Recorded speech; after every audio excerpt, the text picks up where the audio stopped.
guys, welcome back to my channel here. I'm Andrew Camino, as always.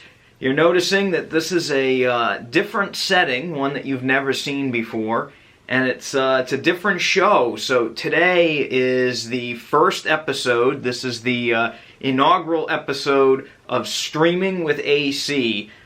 This is going to be a show that I'm going to be doing basically exclusively to review streaming-only content.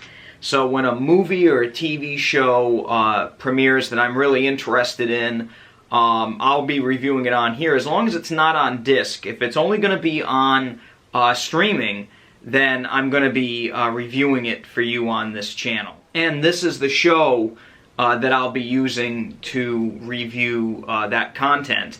I'm thinking mostly it'll be miniseries, TV shows, and movies. And today is a movie, ironically enough, that is the continuation of a TV show that also has a spin-off. So there's a lot going on here. I had to wear the shirt today. This is my favorite Breaking Bad shirt with all the characters. Really like this shirt. Does not glow in the dark, although it looks like it probably could. It doesn't. But it is a favorite show of mine. I've actually watched the entire series twice. I really loved Breaking Bad.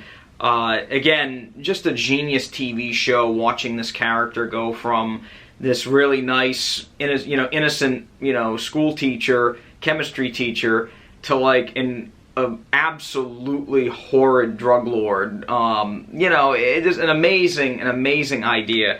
And the show was just phenomenal, and Bryan Cranston and everybody else just, really just brought the house down, man, on that show. It was just spectacular. And I was really interested to see what was coming next. And Better Call Saul is a fantastic TV show. I enjoy that show as well.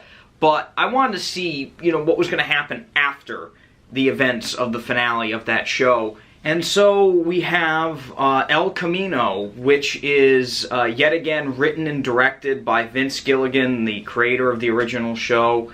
And, I had real high hopes for this, and maybe I shouldn't have. I think a lot of people that were fans of Breaking Bad really were, amped up. And sadly, I'm here to report that I did not think that this movie was very good. Actually, I think it's pretty lousy, to be completely honest with you. I have read a few reviews that have said that it's, it's groundbreaking, it's fantastic. I don't know what movie these people watched. I didn't see it. I did not enjoy this movie, maybe a little bit. It was a tough sit, I'm gonna be honest. This movie, again, acts as kind of an epilogue to the series, and it kind of shows you what happened to Jesse Pinkman after the events of the finale. And I'm not going to go into spoilers or anything here. I'm not even going to go into the story because, to be honest with you, there's not much story. There's really not much. It's a very simple story. It's very straightforward. But the thing is that the movie, I'm so used to saying Breaking Bad is the show, but the movie is just a little over 2 hours long, and it feels like they had enough story for about a 45-minute episode. The problem is, as I mentioned, the movie is 2 hours long, and it's kind of boggles the mind how they were able to get this movie to 2 hours.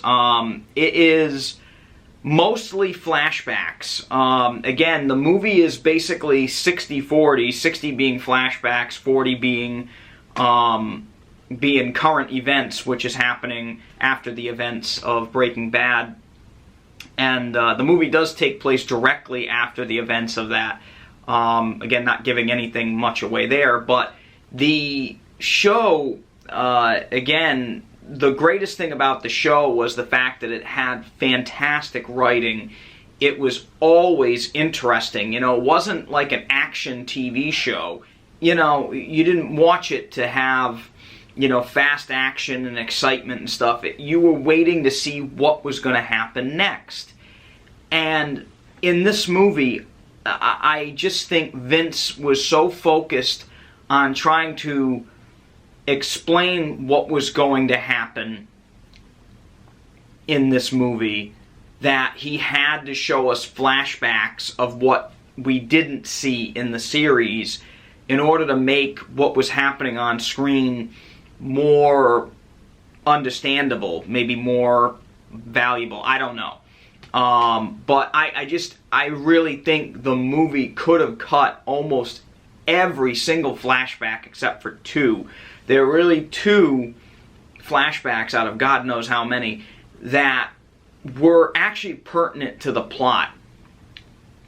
And one of which is kind of brief, and the other one seemingly goes on forever. And I think this movie honestly could have just been maybe an hour, hour and 10 minutes. And it would have been like an extra episode of Breaking Bad. Instead, we got this unbelievably drawn out, excruciatingly slow, uninteresting movie with these characters that we know and love from Breaking Bad. The problem is, on top of all that, is that the charm of the show is gone. For some reason, the charm that was there in the TV show is almost completely absent from this movie. You know, there are probably 3 really solid scenes throughout the entirety of the movie. And the best scene in the whole movie involves Robert Forster, who sadly passed away actually the same day this thing came out.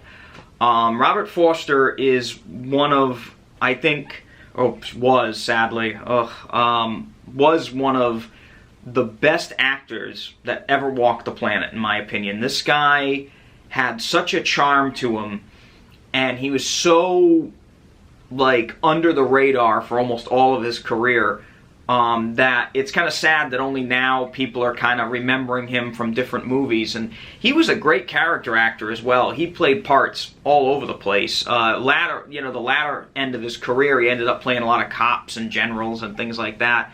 But I'll always remember him from Jackie Brown, and that is the movie that really introduced me to Robert Forster, and I'm gonna miss him. I think he was a phenomenal actor, and this is like a great role for him in this movie, and he plays an awesome part.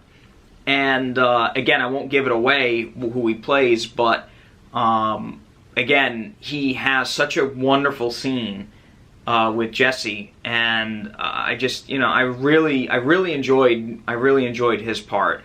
Other than that, there's, probably 2 other scenes that I would say were really interesting, that, again, had to do with the current event plot.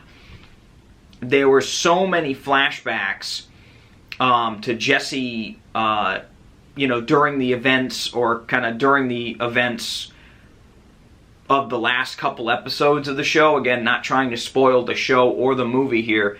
And they're meant to show you that his time, during that section of the show has had an effect on him mentally. And yet that actually doesn't really even go anywhere in this movie. He's just, they spend a lot of time showing you how psychologically damaged he is, but then nothing ever happens with that. So, again, character development, really not much of it, honestly. Jesse is a different character than he was, during most of the, earlier seasons of the show. We already kind of knew that he changed as well, along with Walter, during the course of the show. So it's really, the sad thing about the movie is that it's a lot of foregone conclusions. It's a very predictable plot, and it just goes on for absolutely forever. It just keeps going and going and going. And even some of the shots in the movie linger on too long. It was almost like they were really trying to pad this runtime. And it's just too bad, because I really was hoping, again, for a solid, interesting film. Instead, we got a very long, drawn-out movie where I kind of predicted almost everything that was going to happen. Except for one story turn that I thought was interesting, and again, I'm not going to spoil for it. I'm not going to spoil you. And again, there was like one story turn that I won't spoil for you here that I thought was actually interesting and surprising.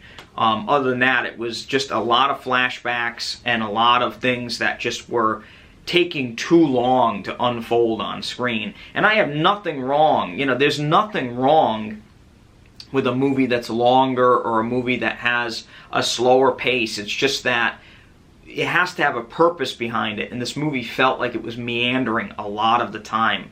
I guess the number one thing I can say about the movie is that the cinematography was exquisite.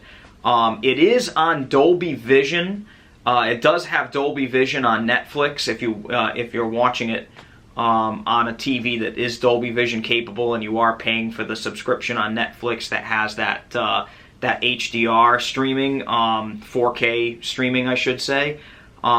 So again, if you're gonna watch it, at least the cinematography is fantastic, but it does leave a lot to be desired, sadly. And here on the show, on Streaming with AC, I'm going to implement a different kind of rating system. Whereas when I review movies, I like to give, a 0 through 5 rating. With streaming, it's really either you watch it or you don't. And in this, I'm going to make it stream or skip. Stream means you should watch it, skip means you should hang it up. And for this one, I'm going to say just skip it. It is definitely not worth it. If you're a diehard Breaking Bad fan, again, you might enjoy it. Me, I mean, I'm a fan of the show, but I still found it to be a very, very hard sit. And it was just, again, I just thought it was very predictable, all except one thing. One moment surprised me. But other than that, I just kind of, I lost interest about 30 minutes in, and after the 4th or 5th flashback, I was like, okay, I'm done. Like, I kind of like threw up my hands and said, all right, I'm giving up on this movie. I still got through it, but, your mileage may vary. So, anyway, thank you again for coming back to the channel here. As always, I'm Andrew Kavanaugh. This has been Streaming with AC. One of the newest shows on the channel here. Again, if you're interested in more content like this, please subscribe to the channel. Hit that button, and I do movie reviews of current release movies. I'm doing this now, the streaming reviews, and my main thing is I review 4K Ultra HD Blu-rays as well. So if you're interested in any of that, please hit that subscribe button, and we'll see you on the next one. So thank you so much. Good night.